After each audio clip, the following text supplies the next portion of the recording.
Okay, so for today, we're gonna get started with Google Engine.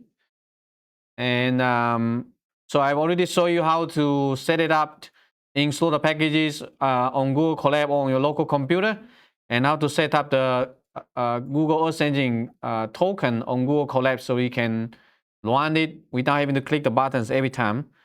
So for today, we're gonna show you some basics about Google Engine, how to access the data, how to visualize the data, how to source data, and how to do some simple data visualizations. So Google Engine is very powerful. It's a cloud computing platform that allows you to run global scale analysis just with couple lines of code. It's free for research and education, and also no profit. And we're going to take maybe 2 lectures to finish all that, 2 to 3 lectures. Again, make sure that you set your account properly and you're able to run the source code. So going forward, I'm going to use my local computer. You're welcome to use Google Colab, but I would encourage you to do it on your local computer because it's a lot more smooth. When you're trying to visualize the data, how to change the visualization, Google Colab is usually a lot more smooth if you run it on a local computer. So for the notebook, I've opened it up. So on the left side here, you can see the table of content. And I would like to point out that Geemap is pre-installed on Google Colab, okay? So usually you don't have to install that. When you're running source code or doing the lab assignment, you just import import Geemap, then you should be good to go. Unless you utilizing some new features that has, because Google Colab update the packages maybe every week or two. So sometimes if I improve something on Geemap, it might not be immediately right away available in Google Colab. So in that case, you can pip install -u and then Geemap to install it. But for this notebook, we also use some additional packages, so you might want to uncomment this line to do that. Also, don't try to put pip install in every code block. Okay, some of you do that for all the assignment and put it in the every code block. It's just overwhelming. You're gonna see a lot of text output on the code block. So don't do it. Okay, make your submission more professional, make it more cleaner, so that it's easier for me to see the result. And also for this line of code in here, gmap.e underscore initialize. This line of code usually is not needed. Okay. You can directly just gmap.map. So under the hood, this line of code is going to initialize and authenticate if needed. Unless you are not utilizing this line, you're directly calling something, then you need to use initialize. And if it doesn't work, sometimes it throws out an error. You can just type project equal to something, and then find your project ID from your JavaScript code editor, and then you should be able to authenticate. So this is just something that for beginners, sometimes you might like running to this issue, and then you feel frustrated. But once you successfully authenticate initialize, you should be good to go. So if you can create a map, then that's a good sign. So here, this one is actually very much similar to leaf map, right? So the interface and everything looks pretty much similar, but there are a lot more things you can do with Geemap, and some of those you won't be able to do in leaf map that we previously covered. So allow you to turn the layer on and off, and you can change the opacity. This is just a simple base map. There's nothing fancy, and you can customize, for example, the width and height, the center, the zoom level, and also the height, right? So this is exactly the same as leaf map. And so for example here, I can center the map around the state Tennessee, zoom level 8, and so you can zoom in, you can zoom out, you can set any location that you like. If you want to focus on a specific city, then change the zoom level to a much higher value. That should zoom in a little bit more. So for example, I'm zooming in here in Knoxville, Tennessee. So you can see our campus here. You should be able to find our building, right? So this is where we're located right now, here in the Buzzfield Geography building. And you can also turn specific control on and off. So by default, it's going to show you, for example, on the upper left corner here. This one is called the data control. Upper right, it's called the toolbar control. So what's this one called? You see my mouse? Zoom control. How about this one? Full screen control. This one.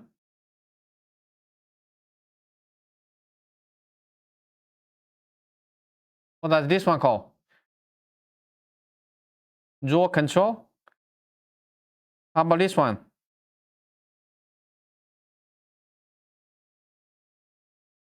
Measure control. You can measure things. And how about this one? Lower left corner here. This one. What's the name for this? It's called scale control. Okay, scale bar. So that's basically the scale bar. So scale control. On the lower right corner, this one. What's this one called? Yeah, similar. It's called attribution control. Attribution. Upper right corner here, that one is called toolbar control. So every single the map has something. So you can actually add it or remove it. It's just like Lego, just like a Lego. You can add things to it, you can remove it. So for example, after you create the map, if you don't like any of the control, you can just simply m.clear controls. Second one, and then parentheses, execute. You see, they're all gone. So right now you only have one map. I can run it again here. Let me show you one more thing, right? So this is the map we have right now. And I can create a new, oops, not here. Let me create a new code block m.controls. Okay. So for example, this is going to show you all the controls right now we have on the map. So if you run this m.controls, pay attention here, right? We have the widget control, we have the zoom control, full screen control, draw control, scale, measure, widget control, attribution. So the widget control is more like a generic control that you can add to it. So basically it's this one. No, not this one. Let me run this. And then run this one. Oh, okay. So this is just default one because I turned off some other controls. So you can add custom controls. Anyway, you can just use the one that from the default unless sometimes you have specific requirement that you want to add other controls. And after you create the base map, you can the map you can add some base map. For example, you can use the Esri world imagery. You can add any other base map that you like. So for example, here, open topo map or the topo map. So you can add things programmatically, or you can click the button here, upper right corner. Click this button. It's going to show you here, and then the second row, first column. This one allows you to change the base map. So you can change any base map that you like. For example, hybrid. Or if you already add a base map, sometimes you might need to turn things off. So for example, CartoDB, right? I can change to any base map that you like. Go down here. For example, USGS imagery, right? So there are lots of base map available that allows you to choose. If you want to do that programmatically, you just remember the name and then you just type the name in here. It's able to add the map as the base map, whatever base map that you like. Again, these are very much similar to the leaf map functionality. And you can show what kind of base map available. Right now, it has 150 base map available. You can show the first 10 if you want to. So all you need basically will be like this. You can show this, and then all you need is just simply come here, copy the string, the name of the base map, and then Control C. You can come back to here, the map, and so from the base map function, the parameter here, just replace it, run it. Oh, this one doesn't allow you to do that. That's fine. I can just create the map first. Okay. And then I can use the add base map. I replace this one, Control V, run it. Now you should have this one on the map. So it's pretty simple and straightforward to use. So this is about the base map. And also, if you want to use Google base map, the Google base map are not included by default in Geemap. due to the licensing issues, because Geemap has been officially adopted by Google, so it's an official product, and there are some restrictions that we have to follow. And so the Google-based map is not available directly there. If you want to add the Google map, you can add this line, but this is just for development purpose. So use in your own risk, okay? It's not supposed to be used for commercial applications, but if you want, you can certainly use this one, just add it as a tile layer. And then you will have this, for example, the hybrid base map, or just the satellite base map, or the Google map. So these are the link in here. So depending on which one you want, you just replace this URL with this one, okay? So for example, if you want to use the road map like this one, so double click, select, and then Control C, come to here, replace this URL, and run it again. You should have this Google Map, for example, here. So Google Map, Google Satellite, Google Hybrid, and also Google Terrain. Those are the 4 base maps available if you want to. And lastly, you can add some text to the map, right? So just m.add text, then specify the string you want to add, specify the position. So for the for iPi leaflet, there are only 4 possible positions, okay? By default, it's called the position is bottom right. What else? What's the other 3? Bottom left, top left, top right. Okay, so for example, I can add the text in here, bottom right. So take a look at this one, like it's added to the bottom right. I can do top right. Okay, no space, no hyphen. So you have the top right, you see, it's adding here.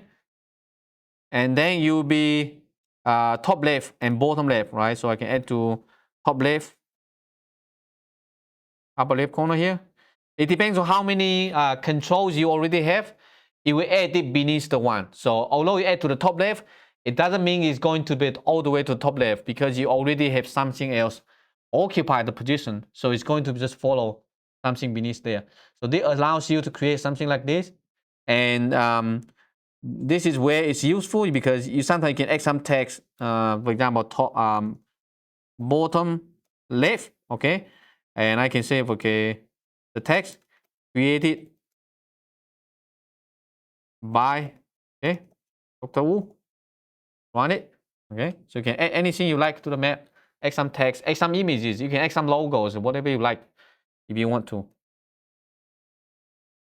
And the base map selector, this one we already covered earlier, right? So if you want to add the base map selector directly to the map, so that the user don't have to go to this one and then to click this here, you can just add that directly. And now I can see the hybrid, the base map. You can add whatever base map that you like from here. So this is a simple way to add the data. So far, that's what we have covered is over just the base map. It has nothing to do with Google Earth Engine. So starting from the next example, then we're going to dive into Google Earth Engine. And you might not understand all the concept yet. We'll cover more later. But for now, I want to show you how you can pull some data from Google Earth Engine and visualize that. So let's just run this code block. And so what does this example do? It's basically create a map, right? So you should be able to understand this one right now, Geemap.map, right? Create a map. And anything that comes from Google Earth Engine start with e.doc something. So you can think about e.doc something. E is the Python package for Google Earth Engine Python API. Doc something basically is an object coming from the Google Earth Engine library. And so anything that starts with e.doc something is called server-side object. Okay, pay attention. This is very important, so make sure they understand the point why we're using Google Earth Engine, what the differences between cloud computing and desktop computing. So before I get into Google Earth Engine, let me give you an analogy. When you're watching a movie, you can watch a movie on Netflix. You can watch the movie on a local computer using maybe MP4, MKV, right? So if you have the local file, you have access to the file itself. If you're watching the movie on Netflix, do you have access to the original file? The MP4, MKV file? Not really, right? It's something optimized and it's for web browsing, it's for streaming. You don't have access to the file. So you have no idea what's behind the scene. It's just something that you can stream. Very much similar in here in Google Sending. You don't have access to the original file. You can if you want to, but it's just streaming the data from the cloud. And you don't, the reason why it's so fast because it's based on a zoom level, based on your map extent. So it's pulling the data that's basically the coarse resolution sample. And just like what I showed you in the past, right? It's just a small tiles put all together. You don't really have access to the entire file because in this example, you're loading the global DM. This file itself is several gigabytes. And your internet is not that fast to download several gigabytes all at once. So behind the scene, it's actually rendering the data as some kind of RGB and it's small tiles, and then it's rendering the tile and then sending the tile to a computer as through HTTP range request. So for example, here, if I zoom in and zoom out, under the hood is just small tiles on your computer, downloading and then put them together. So I'm not sure if you can see here. If you look at the map closely, do you see some bounding boxes here? The square? That's why sometimes it is not too seamless. When you put the seams together, you will see the boundary. But when you zoom in, for example, do you see the rectangle changes? So this is basically the hierarchy, so-called the pyramid, the zoom level. So every zoom level is going to subdivide. So for example, right now, if I'm looking at this area, right? You see these small tiles. So it's only downloading these small tiles from the server and then mosaic them together. Looks seamless. It's not downloading the original data. So that's why if you watch a 1080p movie on Netflix, you click and then you click play, it's just running smoothly. But the file itself can be 10, 20 gigabytes. You're not downloading all at once. You're only downloading the one at your the timestamp, that particular timestamp. So if you fast forward, it's going to quickly jump to the next one and then download that particular frame. It's not downloading the entire movie. But when you're streaming, right, you're streaming the data and then you might download a couple of frames in advance. Kind of very much similar in here. We are streaming the data on the fly and it's rendering the data on the fly. So it's not like you are downloading the entire data set. So here, okay, I want you to pay attention to this script. You need to make sure that you understand the logic here, how to visualize Google Sensing data. So e.image, and behind here, there's a string. So this string is basically a unique ID. You can think about your name, or in the US, your social security number. So every data set, everything in the Google Sensing server has a unique ID. That unique ID indicates basically where the original data are being hosted. So basically, I can call any individual data set and then can render it. So right now, we are pointing to this data set and then assign this one to available. But you need to keep in mind, this, when you're pointing to the variable, it's just a pointer. You don't actually have the data on your local computer. So everything we're running is on the server. So when you request, it's going to ask to the server and then send back the image tile. It's not downloading the original data. E.image is basically just a single image. Another one is called E.image collection. Feature collection is basically, you can think about a vector data set, a swap file, a GeoJSON. And similarly, they also have a unique ID. So this unique ID is where the data set, the pointer to a data set. Next, visualization. So how to actually visualize the data? Because the data, if it is just the original data, just like you're loading the data into desktop GIS, you need to customize the visualization. So in this case, if you look at this add layer here, this function, I'm not sure why it doesn't show the help documentation. I might need to update this one. But when you have your mouse on the parameter here, usually it should. Yeah, this one right now is not working very well. So when you have your mouse, is to be able to see the help documentation. So the first parameter is the object you want to add. The second one is the visualization parameters. The third one is the layer name, going to show up in the layer control. You can also have the visible and also opacity, another two parameters you can add. Okay, so this is how you add layer. M.add layer, add underscore layer, and then what object you want to add visualization and also the layer name. So this one is for raster dataset. Also, you can do that for another raster dataset, right? So this one is another EDO image. So this is just a single band. The second image here, the lens set has multi-spectral band. So you need to specify, okay, lens set, and then the visualization parameters, what kind of band you want to use, B4, B3, B2, and also minimum, maximum, gamma, and also the layer name. The last one is just the vector dataset. And so if you run it, you should be able to see the result. So we are basically plotting 3 data layers: US states boundary, lens set data, and also the SRTM here, these 3 data set, right? And keep in mind, right? So the OpenStreetMap here, this one is the base map. This one is not Google Sensing. This one is Google Sensing, okay? Coming from Google Sensing, we're streaming the data on the fly. And lens set also, and this one. So these 3 data set basically is image and visual collection, raster data, and also vector data.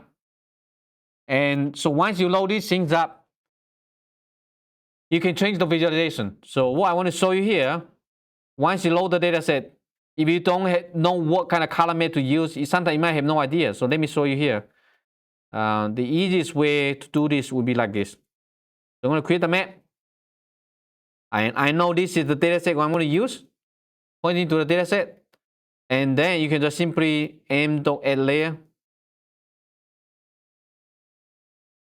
And then display the map.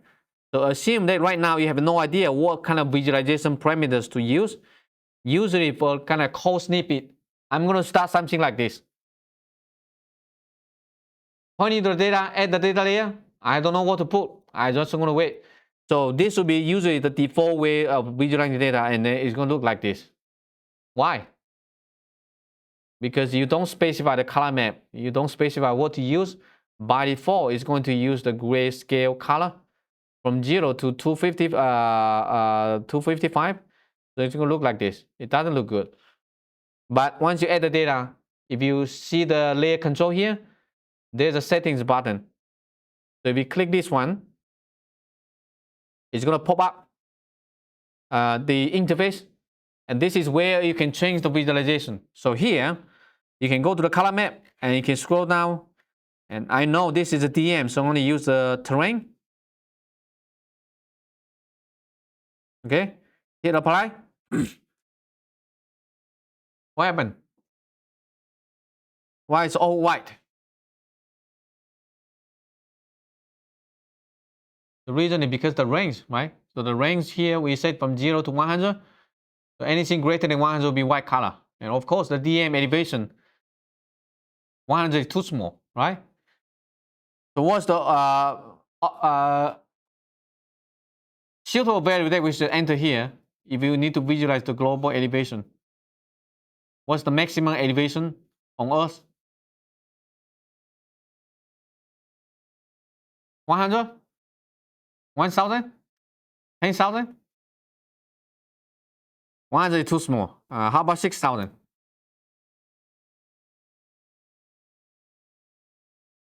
Does it look better now? Right, so the range will be from 0 to 8,000. So the smaller the number, the brighter the color will look like. And so this is how you put in the data. Kind of like you change the configuration on your computer. When you're watching a movie, you can change the mode. For example, movie mode or whatever, like your computer screen is. And then you can change the color. So easily, I can change it to another color. For example, I can do maybe spring. Apply. All right.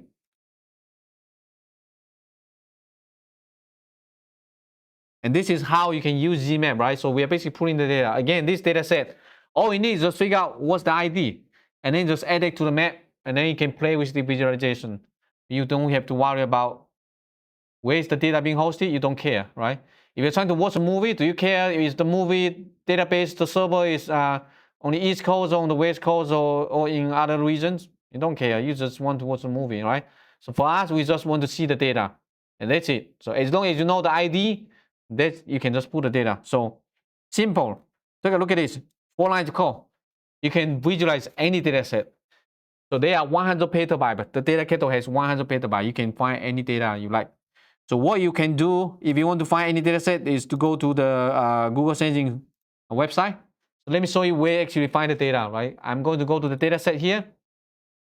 And this is kind of like where you go to Netflix to search your movie, right? So you can find here, you can go any data set. You can also go to the view all data set. And this will allow you to search the keywords. For example, right, I want to get some elevation data set, elevation. Okay, and take a look. We have quite a lot of DM elevation data set in here. Some are small, some like global coverage, pretty big, right? And for example, I can click this one. You can click into find any data set, and this is where you get the unique ID. E.image. And then parentheses inside, there's like double quotes, and usually is maybe they may have a slash. So basically the organization, the data provider, and this will be the name of the data set, right? So it's SRTM. You're also going to see some example, like sample code in here. In JavaScript, they also have this in Python. So for us, we probably want to use this one, right? So all you need to do, upper right corner here, there's a button, copy, and then you can come to the code block here, and pretty much all you need, just create a map, paste this inside, that's it. Or you don't even need to create a map because they have the map in here. So, and then just basically Control V, that's it, and then run it. See? So what this one is doing is pointing to the image, and then select the elevation band, and it's doing the slope. You can calculate the slope, and it runs like in seconds. If you're trying to download the entire data set and then trying to calculate the slope, it's going to take you a couple minutes to do the calculation. But for this, it's super easy and straightforward. You have the data set, and you can turn next on and off. And this is where it's a lot more smooth on local Jupyter compared to what you see on Google Colab. If you're trying to do this one in Google Colab, it's probably going to slide, and then we change the opacity. It's not instant.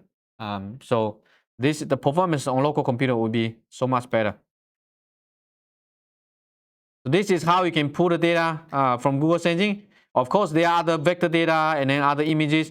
You can also change the band combination. So again, earlier I showed you the single band data set. But for this one, again, I can run this one, and upper right corner here, on these settings, this icon here, you can change the band combination. So pay attention here. If I click, you're going to open this one up, and it's going to ask you, okay, what band combination? So I can change to other band combination that I want. I can change it to 5, 4, 3, and then apply. See? Kind of very much similar to desktop GIS, right? You can open it, you can change the symbology, you can change the band combination. I can change it to 3, 2, 1 if I want to. Apply. So basically, it's removing the data layer, and then it's adding the new the data layer again. So, and after that, you can zoom in and zoom out. So you can, it's very flexible. So you can change to whatever band combination you like. So this is about visualizing Google Sensing data. I already show you this one here. So for example, add the layer, and then you can directly, if you want, you can the layer editor.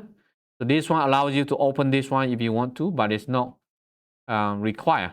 So what you need to do is maybe just add this code block, pointing to the data, how you want to visualize that, add the data layer, and then display the map. So if I run this one, you should be able to see the image, and you can do it for multi-spectral band. Again, you can change the band combination, you can change the value range in here. You can also change the opacity, right? Click apply. Then you should have this one a little bit half transparent. Last one is about the feature collection. So feature collection allows you to visualize any vector data set. So this one, we're just visualizing the US state boundaries. again, you look at this one here. If you don't know how to put in the visualization parameters, just put in an empty curly brackets. And that means you're going to use the default one. So you don't have to worry about how do I change the visualization. So all you need basically just will be 4 lines of code, pointing to the data set, add the data layer, and then that's it. So now you have this. Also, for example, I can come here, come back to the data set, right? So in the lab assignment, I'm going to ask you, okay, create a map center at a country of your choice. In order to do that, you need to find a country, right? You need to visualize a vector data set. I can just come here, country, just search it, and I can find some country boundary data set. Next time, if you need to find some data set for a project, try to use Google and use the Earth Engine Data Catalog to search. You don't have to search the internet everywhere trying to find the data set. A nice thing about this, you can visualize the data directly without having to download the data. So in this case, I'm going to maybe, how about this one? FAO, okay? The Global Administrative Unit Data Layer. So if I click this one, open it up, and it shows you a script like this here. So this example only provides you the JavaScript. So Google Engine provides both JavaScript and also Python API. JavaScript has a much longer history. And right now, they're trying to provide more support for the Python. So you're going to see more and more examples. And if there's only the JavaScript example, you can convert it to Python easy. Okay, pay attention. You're going to need some of these examples in the future, how to automatically convert from JavaScript to Python.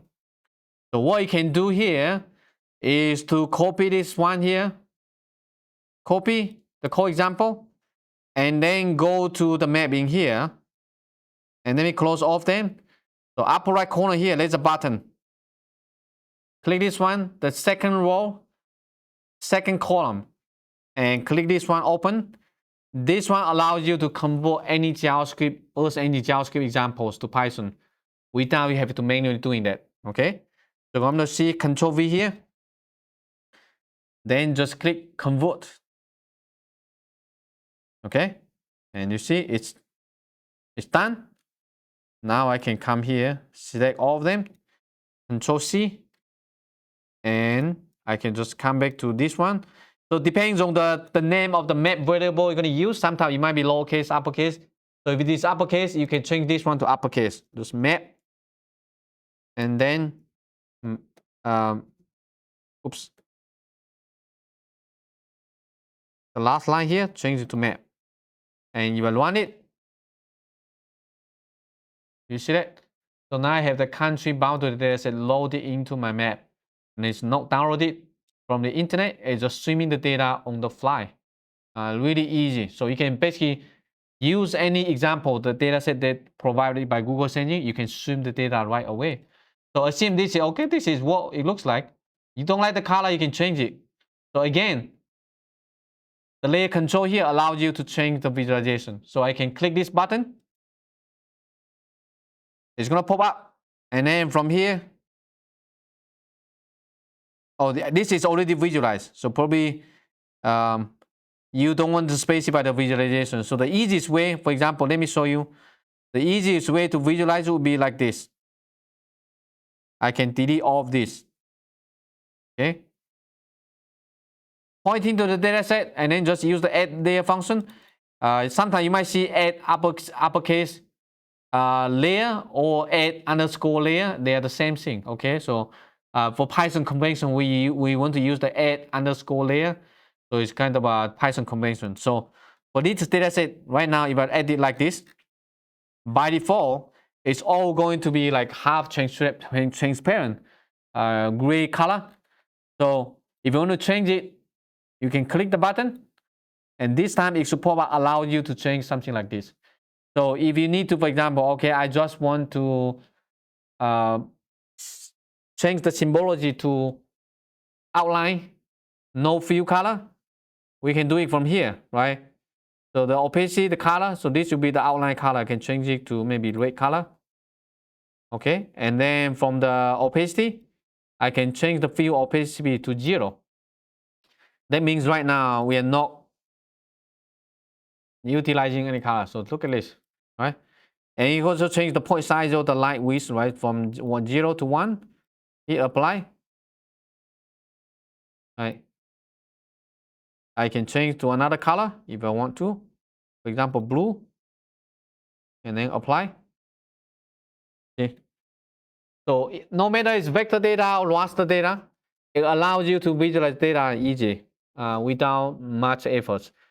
So essentially what you're doing here, you are streaming geospatial data from the cloud to your computer without having to download the data. And you can also change all kinds of things, visualization, customization for both vector data and raster data. Okay, any questions? Is it too simple, too easy? Or is it useful? You can find any data set, like I said, 100 petabyte. Think about how big it is. You can put any data here, you can visualize that. So you have access to tons of data. Next one is about the draw control. So sometimes you might want to, for example, draw a bounding box or draw a point, a polygon, or a line, and you want to use that to filter data. So I'm going to show you how to do that. For example, here, I'm going to add the DM, visualize the DM, and then add the layer to the map. So for example, right now, depends on where are you working on.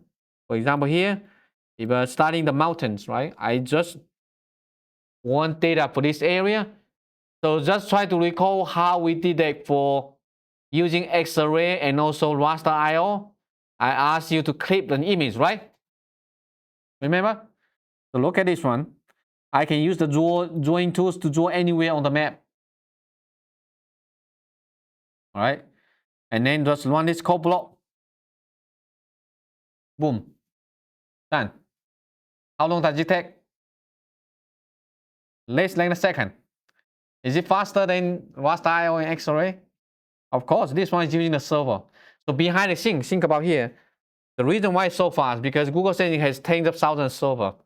And when you're sending a command, it's sending subdivide the task into like multiple servers. Everyone is doing the same thing, and then send back the result and then merge them together. So it looks like seamless. So here, this will be the bounding box, and this will be the original DM, right? Here. So this one is using the dm.clip, okay?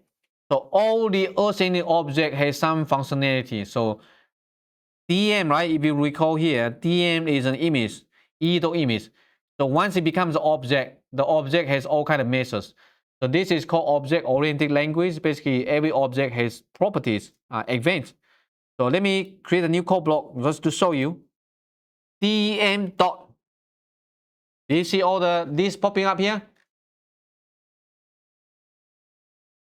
There are tons of functionality. So the one that we're using, if you just dot CLIP, right? Look at this, clip. So basically, you can clip any Google Sending image. You can clip, you can do the mathematical equation. You can do all kinds of things. And then you just clip, and then parentheses. Inside here, you can, right now my VS Code is not functioning, but when you have a mouse, you're supposed to see this one. So how do you find the documentation? How do you know what kind of things you can do to an Earth engine image? What you can find is from the help documentation. I'm going to show you one more time. How do you really learn this very well is from the documentation. So I'm going to go to the documentation. And then from here, there's a reference. So reference usually means the API reference. That means you can do something that shows you all kind of functionality available. And then you can go to the here, client libraries. And then from here, look at this one, e.image. See this? All the lists. So what we are doing, what we're using in this one, clip, e.clip. And here it's going to show you, for example, inside you need passing a geometry. And the image, the geometry, and also show you some of the sample codes in here. This looks pretty complicated. But it's not, it's pretty simple. It's basically just accessing the data, visualizing the data, and then clip the image to the area that you want. So what we are doing is, look at this one. m.user ROI, okay? m.user ROI allows you to access the draw features on the map. So right now, if I try it again, for example, if I go here, zoom out, show on the DM, I can do it one more time, right? I can zoom into this area, then I can just draw another rectangle, and I can run this code block again. You see? Less than 1 second. You can clip anywhere. So dot clip function allows you to clip based on a geometry. So click dot m the map.user ROI. So map.user ROI is basically a geometry. So if you run this one, you're going to show you it's a polygon. It has these 5 coordinates. So this is the e-geometry. We haven't covered this one yet. E-geometry is basically the vector data format in Google Engine. So it's kind of similar to what we handled previously using the GeoJSON file, or basically just a list of points. And you can also clip multiple. So let me show you here. You might be doing research. For example, I'm doing research in the southeastern United States. I can draw a rectangle like this. Okay, in this area, it doesn't have to be continuous. I can draw another one somewhere here. I can use both of them to clip the imagery. The only thing that you need to change is this one. m.roi, you're going to change to m.rois. S means multiple. But you also need to change the one from clip to collection. So clip to collection. So if you don't know, again, it's from here. Clip to collection. So basically you can use a collection, a feature collection to clip the imagery. And let's try it out, see if it works. Run this one. See? Nice, right? So I have both of them. And let me remove, not removing, but you can show the DM, right? The entire DM. And, oh, I have multiple. I actually have 3 in here. A rectangle and 2 polygons. So you can clip them just fine. There's a lab assignment asking you to clip an imagery, clip to a feature collection, and what you're going to use is use the dot clip or dot clip to collection. Dot clip use a geometry. Dot clip to collection use a collection. A collection means they have multiple geometries. All right. Any questions? Next, I want to show you how to search data. Right. So there are lots of free movies on the internet. How do you search movies for free to watch? Google Engine has 100 petabyte data, right? You can search the data using the website. From here, it's up to you. If you want to use this one, it's definitely, this is more comprehensive because you can see all the thumbnails, you can see all the documentation, you can see everything from here. But you can also source data directly within Geemap. So once you create a map, right, 2 lines of code. Can you do this? Can you create a map using these 2 lines of code? Right, you can do it, right? It's simple, easy. Once you have the map, then there's a button here. The search tab, data. So this one allows you to search any data set. Usually I would recommend is to click on this button because when you hover your mouse, it will show up when you your mouse leaves the icon, it will hide that one. So if you want to stay there, click this button to ping the toolbar there, and then you click the data set. Okay. Then from here, you can search any data just like you're searching using the website. So I can search, for example, elevation, hit enter, and look at this. You have the entire list of all the data set you have. So basically, kind of like you're trying to search some data set on Google, and then you go into individual website, you go try to download the data, and then you open it in desktop.js. For Google Engine and Geemap, you don't have to. You can search any data, and then you can visualize them right away without having to download data. It can be many, many gigabytes. So, for example, once you scroll, you can find any data set that you like. Scroll up here. For example, I want maybe to, how about USGS? Let me see here. Is there any particular one that's interesting? Mary, how about the USGS, no, the USNAD. Remember there's a NASA DM. Where's the NASA? Oh, the Canadian. How about this one? NASA DM, okay? I'm going to select the NASA DM. And once it's selected, you will see the thumbnail in here.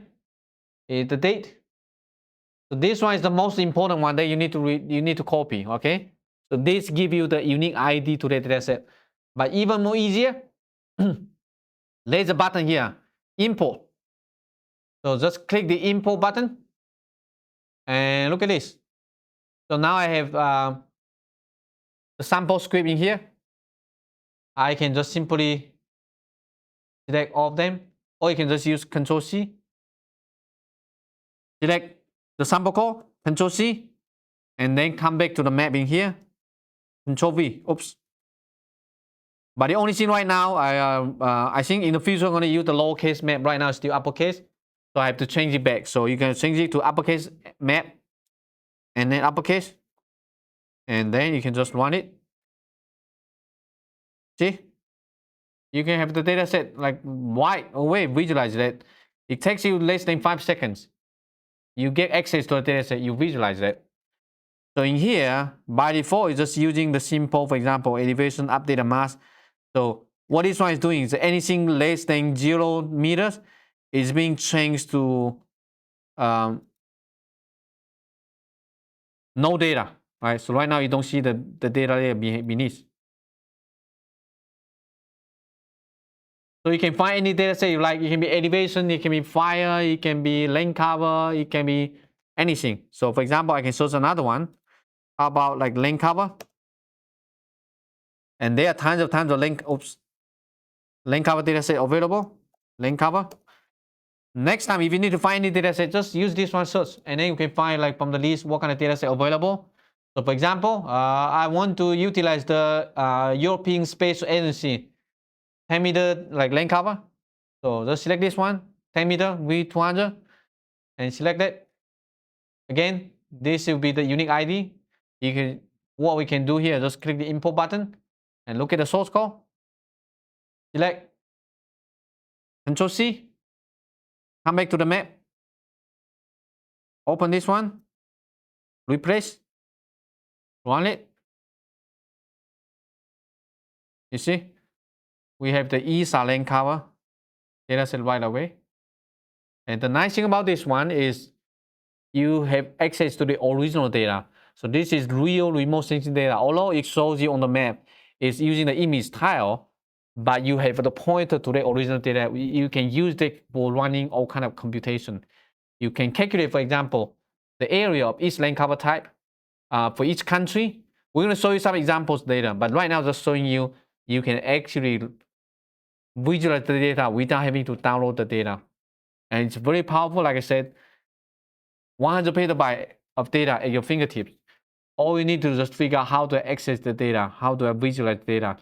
So Geemap makes it easy for you to search the data, visualize the data, and then you can also run analytics on top of that. And I can turn the layer on and off. All right. So if you do this one, I can also add a legend.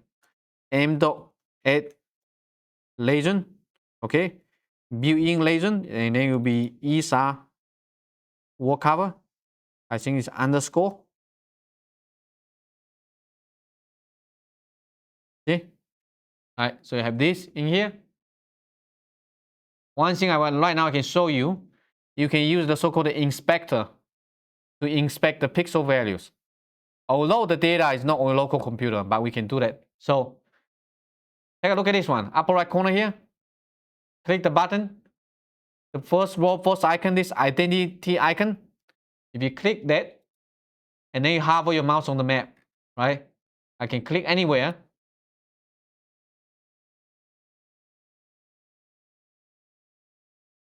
You see this one? The value is being hidden.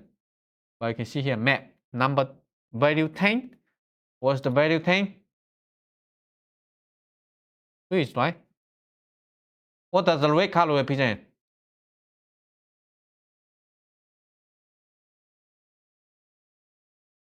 50.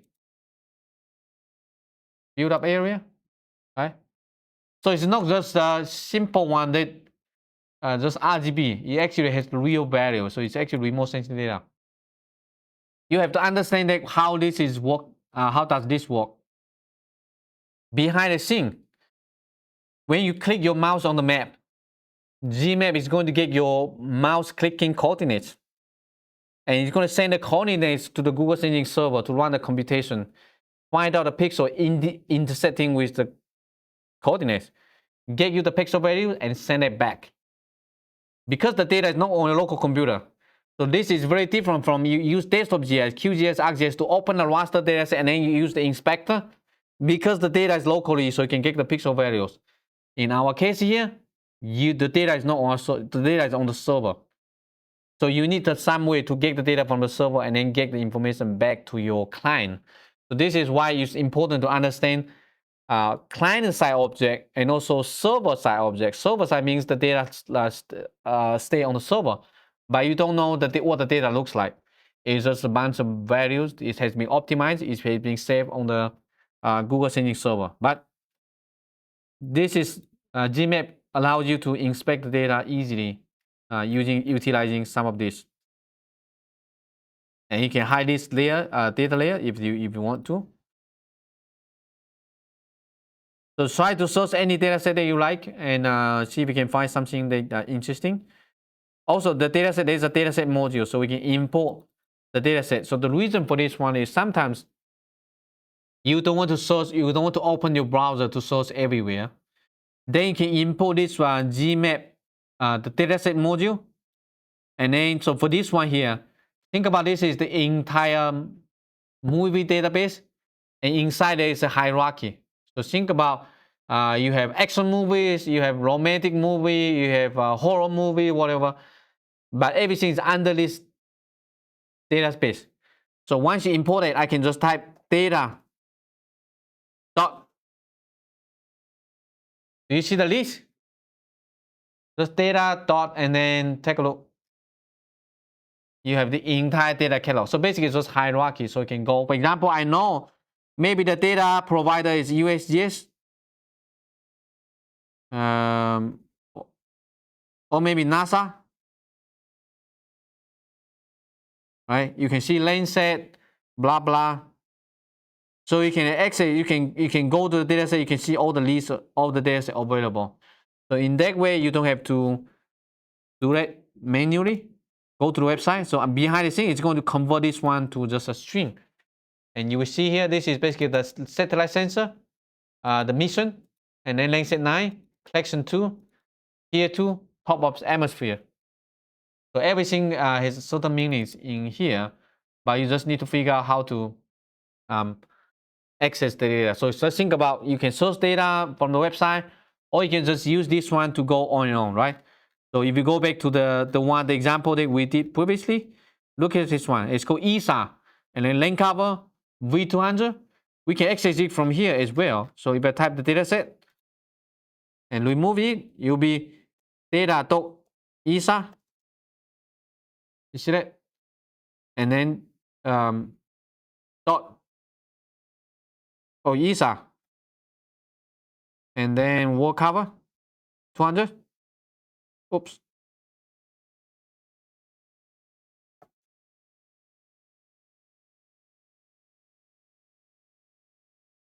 So under the hood is being converted to string, separated by /. But this is allows you to basically access entire data catalog. Then I can run this one. You see, I can access, for example, the USGS lane cover for Alaska.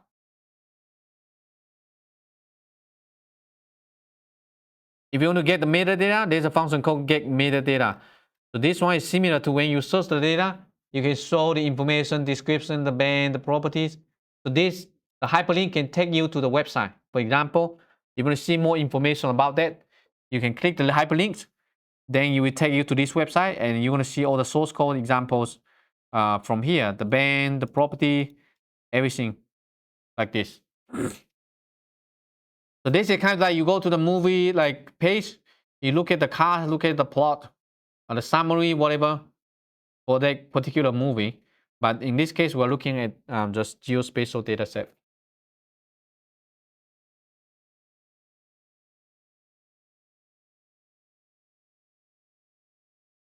All right, so that's about some of the basic visualization. Any questions so far? If not, let's continue to cover the data set, data types. So in Google Sensing, we have this couple data types. Image. Image basically is just image. That's just one single image. And that image can be just a small image, or it can be an image covering the entire globe. It doesn't matter. It's just an image file. Think about the GeoTIFF on a local computer. Just one image. There's another one called image collection. Image collection means it's a bunch of images. It's a series of images. So for example, for all the lenses, right, we have one image, you can, if they all belong to the same sensor, you can put it in the same image collection. So image collection basically is a bunch of images under the same directory. They share some similar properties. So you can have images, for example, covering Tennessee today, you can have another one covering Tennessee next month.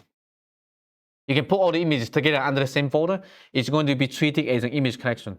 Image collection is super powerful because you can create a virtual mosaic for a large area. So for example, right now I ask you, create a cloud-free imagery for the state of Tennessee for last year. One line of code, get it done.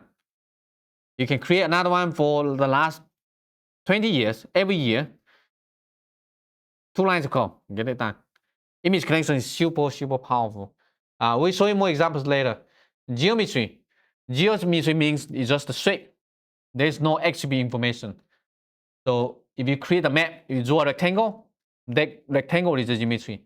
But if you assign any attribute into it, for example, you draw a geometry and then assign, okay, this is just a house or something, you have an attribute become a feature. And when we have a bunch of features, it becomes a feature collection. So the equivalent one in the GIS terms, feature collection will be a shape file with multiple geometries or GeoJSON. A feature basically is one row, one record. In the vector data set, it's called a feature. And the feature has geometry and attribute. The geometry is just the shape. Attribute will have those attribute columns. So these are basically the 5 data types. Again, if you want to learn more, you can always go to the Google Sensing, and I will show you here in the data catalog. On the left side here, you will find everything that you need. So geometry, right? Bounding box geometry, line, polygon, multi-point, multi-line, multi-polygon, something like that. And also the feature collection, feature, image collection. There are other types, but those are the 5 basic data types. Google Sensing for spatial data, geospatial data. So the image collection is a raster data set. Geometry, feature, and feature collections, those are vector data set. So make sure you understand the concept. Again, everything starts with doc something. That means it's stored on the server. You need to provide the pointer, your social security number to that data set. But you don't actually have access to the original data set. It's not in front of you. It's on the server. So it makes sure you understand when you're pulling the data, we are asking to render the data and then send it as like tiles, image tile to us. But when you're running the computation, we can ask you, okay, run the data, run this algorithm on this data set. You do it, give me the result, send me the result to me. I don't care about where the data being hosted. I just want to see the result, or I just want to see the map. So Google Sensing has tons of servers around the globe, and it's super, super fast. So for example, you can point into the image. For example, this is the DM assigned to available, and then you can just print out available. Here, you should be able to see the metadata information. So if you need to see, for example, right now you want to use the data set, but you don't know, for example, what's the resolution, who are the data providers, what's the time, or anything like that. You just print out available, and then at the bottom here, it's able to show you, for example, this data set has one band, it's size integer 16, CIS EPC SG 4326, and also the data property. Look at this. So you basically have the same information that you see from the website, on Google Sensing website. You can see all the attribute information available. You can also visualize the data. So let me show you here. We have covered this one earlier, right? So pointing to the map, This is how I'm going to visualize that. So internal visualization for raster data set, usually you're going to have a minimum, the maximum, a color palette, and also gamma, opacity. If you want to learn more, again, you can go to the Google Sensing documentation here. I'm going to quickly show you where does that come from. So from the platform, documentation, and then the guide on the left side, you should be able to find for each data type, for example, image visualization. So here it shows you all the parameters available, what kind of things you can customize. It's the same thing for both JavaScript and Python. So look at this. These are using JavaScript. This one is using Python. So you can actually copy any examples from here, and then you can display that within your Jupyter notebook. Again, right? Band, minimum, maximum, gamma. Look at this. You can also have bias, you can have color palette, you can have opacity. One thing I wanted to point out here, pay attention. The color palette only can be applied to a single band. You cannot provide a color palette for multi-spectral band. For multi-spectral bands, you want to use this one, bands, okay? Because you can be red, near infrared, red, green, or something like that.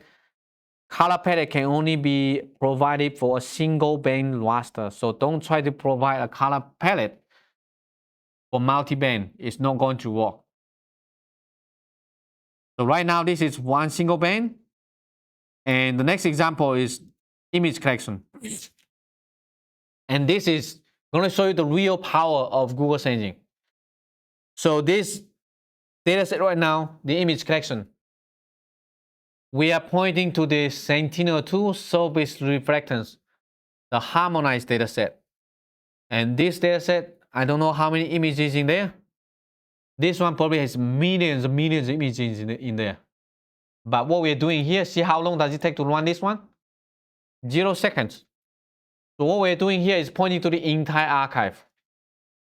This is essentially similar to your cell phone has a lot of photos.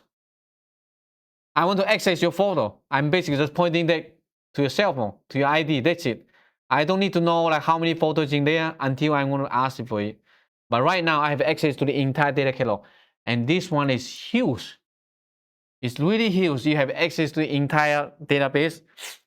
There are tens of millions of images in there. I don't know how many. But if you really want to figure out, you can certainly run this one. Collection. Doc size. The collection doc size is going to count all the images in there. Again, I don't know how long it's going to take. This one is going to take a while. And it's going to show you all the images available in there. You usually don't want to do this unless it's really necessary, because you really need to go through the entire data catalog to find out how many data in there. So if you want to see, for example, where is this one coming from, I can copy the unique ID, and then you can just Google it. Use the first link. It's going to take you to the Google Sensing Data Catalog page. So if you click this one, look at here. This is the entire Sentinel-2 multispectral data since 2017. So basically you have access to all the data set since this satellite has been operational. And there are lots of data set you see still running. It might take you a couple minutes to figure out. But I can guarantee you it's probably tens of millions of images in there. I might need to restart it. But you can show first couple images, you can filter the data set. So really powerful things here to allow you to filter the data by area, by time, by location, by attribute, by all kinds of things. It's really taking too long, so I'm going to stop it. Otherwise, it's going to take a while. So let me restart my notebook and start from here. Go to import the library again. Usually you want to run this one, and then the second one should be enough. Then I can go to the image collection here. All right, so again, we're going to access the same Sentinel-2 collection. And this is where you really find data. So think about in the past.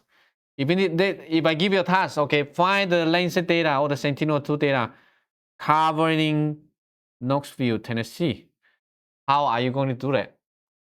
You go to the NASA website and then go to the Earth Explorer, find the data set you want, and then draw the bounding box. Then source the data. If the end, you have to download the data. But look at this one. I'm just going to providing the latitude, the longitude, and also the latitude as a list.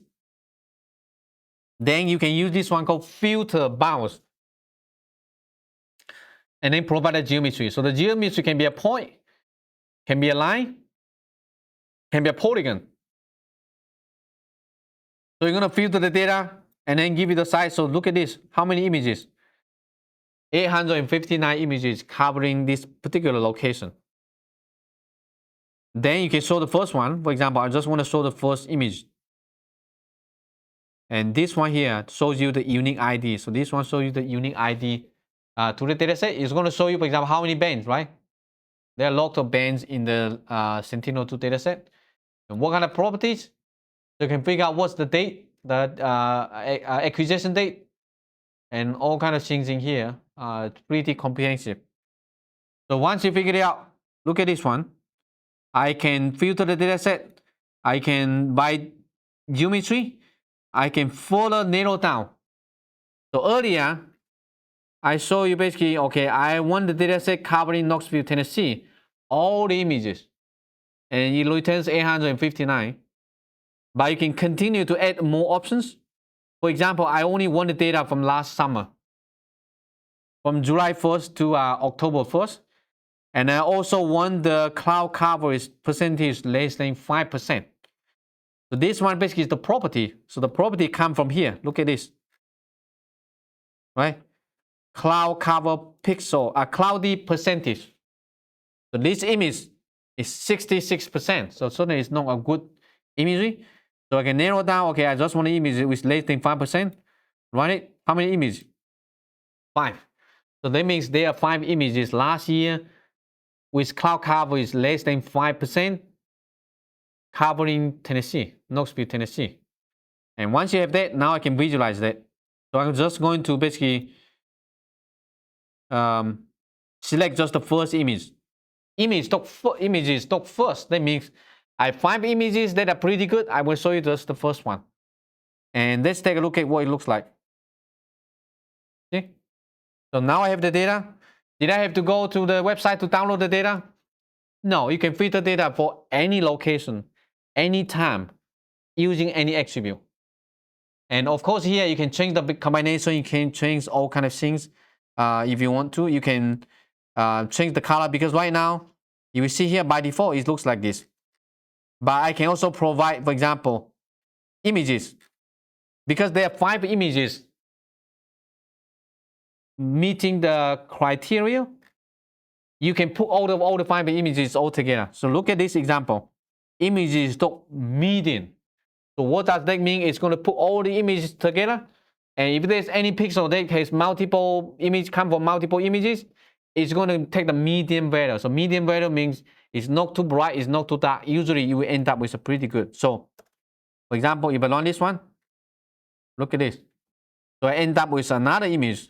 And this one is a combination of 5 images. And this is pretty bright. If it's too bright, you can change the color, for example, maybe to 4000. You probably a little bit darker. Right? And see, you can filter the data set. So this takes you seconds, right? The nice thing about this is it's global. You can do it for anywhere. You can do it for any location, for any country. And it's very super, super fast. Much faster than you go to the internet to search data. And once you're here, you can clip the data. You can clip by country. You can clip by location. And so, for example, I can, maybe I'm kind of out of time. I'm in the next lecture, I'm going to show you how you can create kind of cloud-free imagery for a state, for a county, or for a country, for any data set in seconds. So I don't have to download any data set. So this is one way. For example, this is just first imagery, but you can certainly, like, there are 5 images, right? So this is just accessing, for example, the first one. Do you know how to get the second one? So Google Search Engine a little bit tricky for beginners. Do you think there's a dot second, dot third, 4, 10, 9?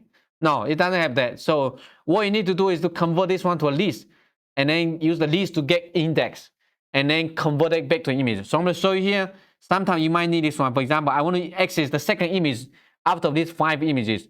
So what you need to do will be images dot to list.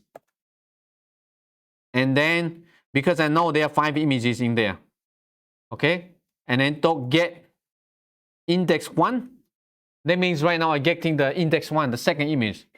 And after that, you need to convert it back to the image, e.image, like this, in order to get the second image. I know it's a little bit awkward, but this is how it's being done programmatically. So pay attention to the image that's showing in here. The second image is going to be different, right? So we run this one. You notice it's different? The coverage is different because we use the point. So the point is not like exactly at the center. You can change it to maybe number 4. You see, right? Sometimes it looks like this. Funny. Pretty good. So these are very high resolution images, like 10-meter resolution. Can we do like index 5? Get 5? Yes or no? So like 0, 1, 2, 3, 4, right? There's no 5. You cannot get 5. This is kind of similar to the Python indexing. So we can get 0, 1, 2, 3, 4, 5 by 0, 1, 2, 3, 4, not 5. So for example, 2, I'm going to get another image.